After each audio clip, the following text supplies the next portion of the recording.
Dando prosseguimento aos estudos, a próxima grandeza física a ser estudada é a força eletromotriz, que veremos que não se trata de uma força, na realidade, né? No entanto, esse nome ele foi mantido por razões históricas, né? Ficou tão arraigado esse termo, né, força eletromotriz, que os físicos decidiram manter ele. Então, a força eletromotriz, né, abreviando, fica FEM, F-E-M, e na realidade a FEM ela pode ser interpretada, né, não como uma força, mas como um trabalho realizado por unidade de carga. Então ele tem como unidade no sistema internacional o volt, né? E apesar da FEM ter a mesma unidade que a diferença de potencial, né? Ambos são dados em volt. As duas grandezas elas não são a mesma coisa, né? Vai ter uma diferença sutil entre elas e a gente vai ver depois. Então, para estudar a força eletromotriz, a gente precisa estudar os circuitos elétricos, né? Então, dado um circuito elétrico simples, como uma bateria ligada a uma lâmpada, por exemplo, a gente pretende responder algumas perguntas, né, que podem surgir.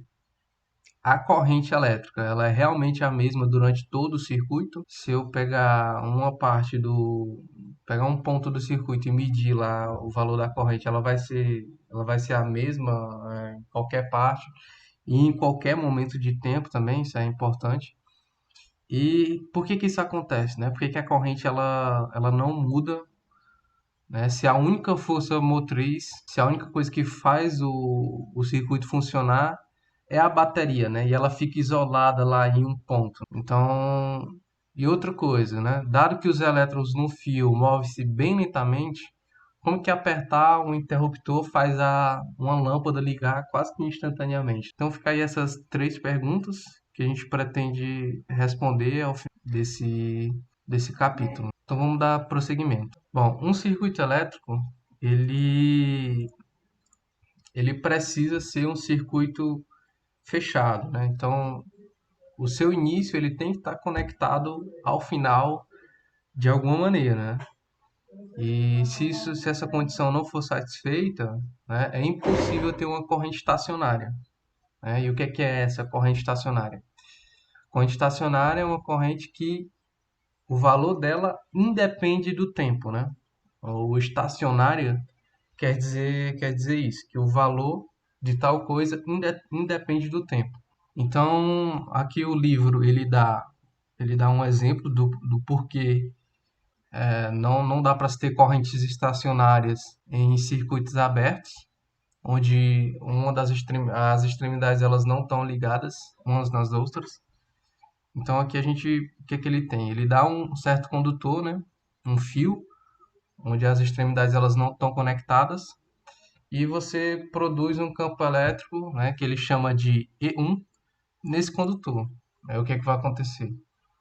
O condutor ele vai induzir, o condutor não, o campo elétrico ele vai induzir uma corrente no condutor, né? E vai haver um fluxo de elétrons que vai sair de uma das extremidades, né? E ir para outra, né? Esse fluxo de elétrons, o que é que vai acontecer? Né? Vai se criar diferentes potenciais nas extremidades, né? Vai ter um potencial menos elevado em uma das extremidades e um potencial mais elevado na outra extremidade. Então, essa diferença de potencial do próprio condutor vai gerar um campo elétrico, né, que o livro aqui ele trata como E2, e esse campo elétrico ele vai se subtrair do campo elétrico E1, né, para resultar um campo elétrico total E. Então, o que está acontecendo aqui? Esse campo elétrico E1 ele é constante, o módulo dele não muda com o passar do tempo. No entanto, conforme o passar do tempo aqui, os elétrons eles vão cada vez mais fluindo, né, saindo da extremidade esquerda e indo para a extremidade direita, né, porque o campo elétrico total está apontado nessa direção, né, está apontado na mesma direção do E1. No entanto, com o passar do tempo, né, o E2 ele vai aumentando, né? Então, o E total vai diminuindo.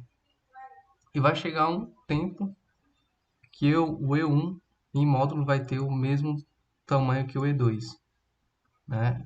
Então o E total, nesse caso, vai ser zero, né?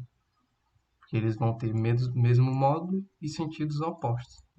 E é por isso que, né, não dá para se ter correntes estacionárias em um circuito aberto, por exemplo. Então, antes de tratar a respeito da força eletromotriz em si, queria fazer uma analogia. Então, a gente vai pegar aí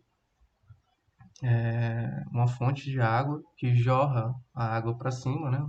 Aqui eu levo ali a figura 25.12, ele mostra essa figura. Então, tem água depositada em um certo reservatório, e aí tem algumas bombas de água que pegam essa água e jorram ela para cima. E a analogia que eu queria fazer é desse sistema, né, da água, da bomba e do reservatório, com o circuito elétrico. Então, a água, ela vai fazer o papel do elétron. A trajetória que ela faz, né, de, de cair e ser armazenada no reservatório, vai ser a representação do fio, por assim dizer. E a bomba, ela vai representar o papel da força eletromotriz. A bomba de água, no caso, vai representar o papel da força eletromotriz. Então, o que está acontecendo? A água que está depositada no reservatório, ela está no potencial mínimo dela, né? Então, para ela sair de um potencial mínimo para ir para o potencial máximo, é necessário realizar um trabalho, né? Isso é mecânica clássica, né? Para você sair de um potencial menos elevado para um mais elevado, você tem que realizar um trabalho positivo, né? Então, a bomba faz esse trabalho, a bomba realiza esse trabalho. Então, a bomba aumenta o potencial, né, gravitacional da água. E estando no potencial máximo, né, a tendência natural da bomba, da água, no caso, é diminuir, é cair, é sair do potencial mais alto para o mais baixo. Isso naturalmente. A bomba, a água, ela vai fazer esse caminho de volta, né? E aí vai se repetir o ciclo. Então a água sai do potencial mais alto, volta para o potencial mais baixo, e a bomba realizou esse papel de jogar a água para o potencial mais alto de novo para repetir o ciclo, né? Acontece a mesma coisa no circuito elétrico. O elétron, ele sai do potencial mais elevado, vai para um potencial menos elevado, e a força eletromotriz é aquela responsável por tirar o elétron desse potencial menos elevado e colocá-lo de novo no potencial mais elevado, né? Então, a força eletromotriz ela realiza um trabalho para isso, né? Então, qualquer dispositivo, né, que realize esse trabalho, a gente chama de fonte FEM, né? Fonte de força eletromotriz. Aí, como eu disse antes, né, a força eletromotriz, né, esse termo ele não é muito adequado porque é, a FEM ela não é uma força, né, mas sim uma grandeza com dimensão de energia por unidade de carga, né, como o potencial elétrico. Então, a unidade nesse de FEM é a mesma de potencial, que é o volt, né? Volt é joule por coulomb. E outra coisa para a fim de notação, né? A FEM ela é representada por esse símbolo aqui. Então, a força eletromotriz, né? A fonte FEM, no caso, ela pode ser real ou ideal, né? Então, a gente vai primeiro trabalhar, né? Assim como todas as outras coisas, a gente trabalha primeiro com as coisas ideais, né? As coisas que elas não existem na realidade, para facilitar o cálculo e tal. Então, né, na figura 25.13 está esquematizado aqui, né, um sistema com uma fonte FEM ideal, né? Então, o que está acontecendo? Aqui a gente tem dois terminais, o terminal A, que o potencial ele está mais elevado, e o potencial B representa um terminal menos elevado, né? E aqui a gente tem uma carga Q, né, que a tendência natural dela é, é sair do potencial A e ir para o potencial B, né? Mas aqui a gente trata como se ela já tivesse feito esse percurso, né, de A, ó, veio, fez todo o percurso de A para B, e agora ela tá aqui e, e a fonte FEM, né, ideal, ela tá tratando de realizar, né, o trabalho dela, né, que é tirar a carga do potencial mais baixo para ir para o potencial mais alto, né? Então, o que é que está acontecendo? Né? A diferença de potencial dos terminais gera o quê? Gera um campo elétrico, né? Esse campo elétrico, né, atua sobre a carga Q, produzindo uma força F. Né? Essa força é de origem, né, eletrostática. E para que aconteça o movimento, né, da carga, o que, é que tem que acontecer? Deve-se haver uma força não eletrostática, né, para não interferir no circuito de maneira geral, que seja igual a F índice E, só que em módulo, né? Só que em sentido oposto, né? E aí essa carga aqui ela vai ter uma velocidade apontando para cima e ela vai subir naturalmente, né? Com uma velocidade constante, né? Já que não tem nenhuma força atuando atuando nela, né? E isso é um caso, né, bem particular e bem idealizado, né? Já que isso não pode acontecer é, naturalmente, né? Essa força F de N, ela está produzindo sobre a carga um trabalho. E esse trabalho é dado por essa expressão aqui, por essa equação. O trabalho de N é igual ao Q vezes a Fem. Então, essa força está realizando esse trabalho, né? E a força F de E aumenta com o passar do tempo. Ora, à medida que F índice E aumenta, o F índice N vai aumentar na mesma proporção, né? Ele tem que aumentar na mesma proporção para que não haja nenhuma força resultante. Então, a gente diz o quê? A gente pode resumir nessa expressão aqui, ó. As duas aumentam na mesma proporção, então o que, que a gente tem? Que a gente tem o trabalho realizado por a força F índice N é igual ao trabalho realizado pela força F índice E.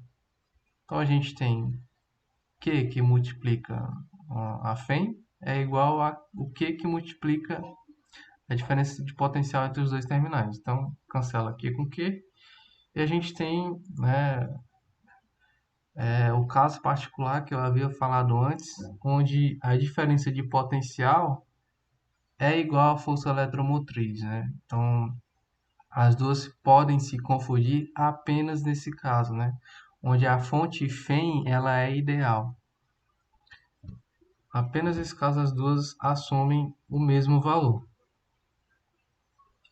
Então, aqui ele dá um outro exemplo, né? Nesse caso, o circuito ele desenha o circuito todo e fechado, né? E nesse caso ele leva em consideração a resistência que há no fio condutor, né?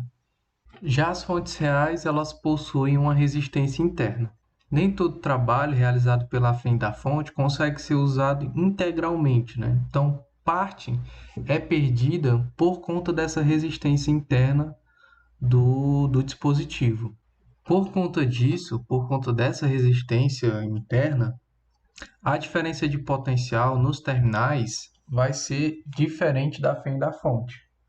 Quando essa resistência ela obedece à segunda lei de Ohm, a gente pode escrever a diferença de potencial pela seguinte diferença, né? A diferença da fé da fonte menos o produto da corrente pela resistência interna. Então, isso evidencia, né, a diferença entre a voltagem e a fé da fonte por conta desse termo aqui, menos IR. No circuito elétrico externo, né, essa relação aqui ainda é válida, né?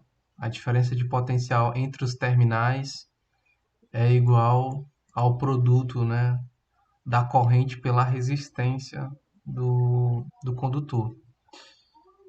Então, combinando, né, essa equação aqui, 25,15, com essa equação aqui, a gente pode calcular, né, o valor da corrente produzida por uma bateria, uma pilha, enfim.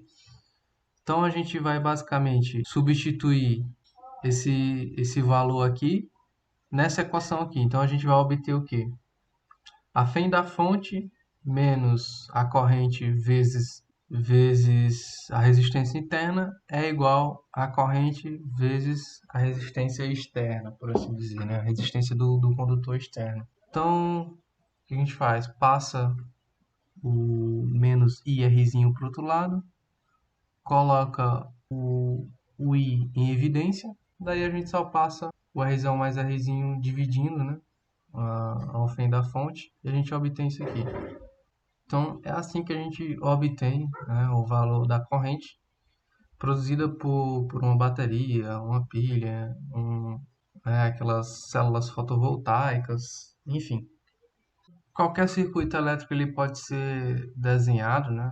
Cada componente, né, que representa um circuito elétrico, ele tem uma simbologia atribuída a ele, e com a prática vai se desenvolvendo isso, né? De você saber o que representa cada coisa num dado diagrama de um circuito elétrico, né?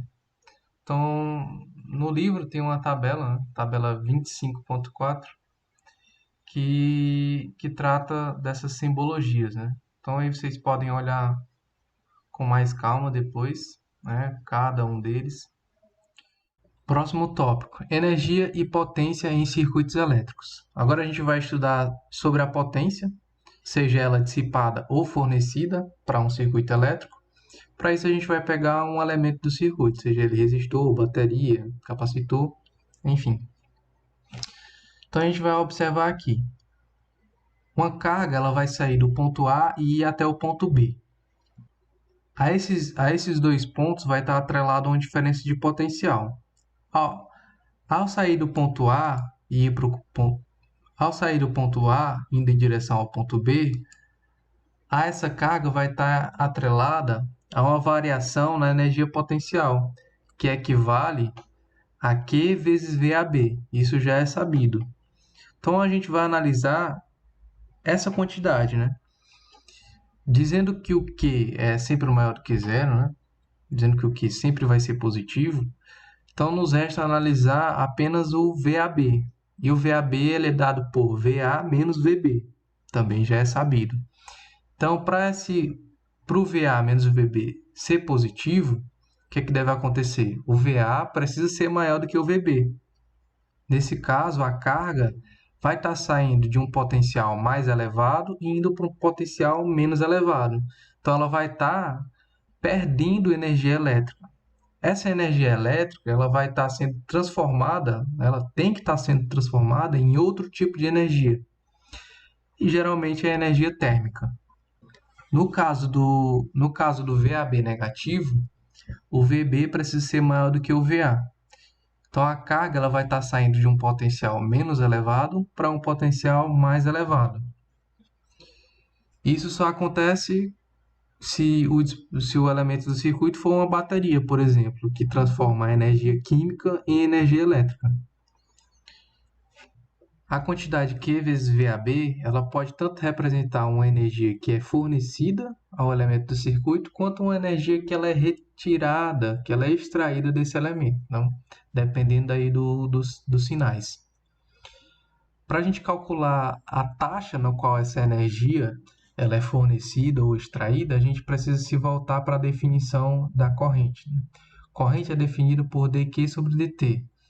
Então a gente pega o dt, passa para o outro lado, multiplica ambos os lados da equação por VAB, e a gente obtém isso daqui, e depois divide ambos os lados da equação por dt. O que a gente vai obter é essa equação aqui, 25,17. A potência é igual ao produto da voltagem pela corrente no elemento do circuito.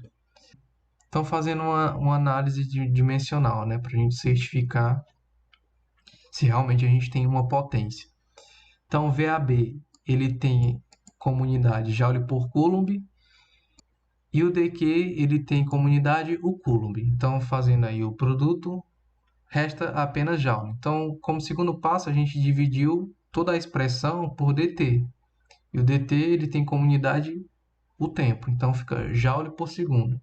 Joule por segundo é justamente a definição, né, da potência, né? A potência ela é dada em watt. E o watt é Joule por segundo. Parte da energia de um circuito elétrico ela é dissipada muitas vezes na forma de calor, por conta da resistência interna dos elementos que constituem o circuito. Um fio, por exemplo, muitas vezes a gente despreza a resistência dele, mas ele tem uma resistência atribuída a ele. Uma lâmpada ela possui uma resistência, o resistor obviamente possui uma resistência, e essa resistência é a responsável por dissipar essa energia. Se essa resistência seguir a segunda lei de Ohm, então a gente obtém que a potência dissipada. Então, qual é o destino dessa energia? Então, as cargas elas colidem com os átomos do resistor e transferem parte dessa energia que eles possuem, e o aumento da energia interna, né, em um efeito macroscópico, a gente entende como um aumento de temperatura. Já para a potência fornecida por uma fonte, a gente vai ter uma outra expressão. O que a gente vai pegar é a equação lá da diferença de potencial para uma fonte FEM que é real, né? E vai simplesmente substituir na expressão da potência. E aí a gente vai obter essa equação aqui, 25,19. E aí a gente vai ter dois termos novos, né? O, o produto da FEM vezes o I, vezes a corrente, menos esse segundo termo aqui, I ao quadrado vezes Rzinho. Né? E lembrando que o Rzinho é a resistência interna da fonte FEM. Então, o que representa esses dois termos? Né? Esse segundo termo aqui, a gente já tem uma colher de açúcar por conta desse termo aqui. Então, eles não são semelhantes por um acaso. Então, esse termo aqui é parte da energia que não é utilizada, né? Que não é convertida. Então, acerca desse segundo termo aqui, a gente tem uma colher de açúcar, porque a gente já viu algo semelhante antes, né? E eles não são semelhantes por coincidência. Os dois, eles exercem o mesmo papel, né? Esse I ao quadrado vezes Rzinho, ele também ele também é uma potência dissipada. Dissipada por quem? Pela resistência interna da fonte FEM. E o primeiro termo, a FEM vezes a corrente, representa a taxa com a qual o trabalho é realizado sobre as cargas no circuito. Então, essa diferença, na realidade, é a potência elétrica líquida da fonte. É a potência que é fornecida pela fonte para o sistema funcionar. E para o último caso, a potência absorvida por uma fonte, né? A única diferença é que ao invés da equação 25,15, a gente utiliza essa equação aqui. A única coisa que muda é o sinal, de menos para mais. E a gente faz a mesma coisa que fez antes, substitui essa expressão na equação da potência. E aí a gente vai obter essa equação aqui, 25,20. O primeiro termo ele representa, né, a taxa de conversão da energia elétrica, né, como por exemplo de um alternador carregando uma bateria, a taxa de conversão da energia elétrica em energia não elétrica, né? Então, se ele está carregando uma bateria, então ela está transformando essa energia elétrica em energia química, né, para ser usada posteriormente. I ao quadrado vezes Rzinho é também parte da potência que é dissipada pela própria bateria. Então, a potência fornecida pelo alternador é toda a energia que é convertida de energia elétrica para energia não elétrica, mais uma parcela que é dissipada pela resistência interna. Então, a gente vai para o último tópico da aula de hoje, que é a teoria da condução em metais. Até agora a gente teve uma visão macroscópica de um circuito elétrico, né?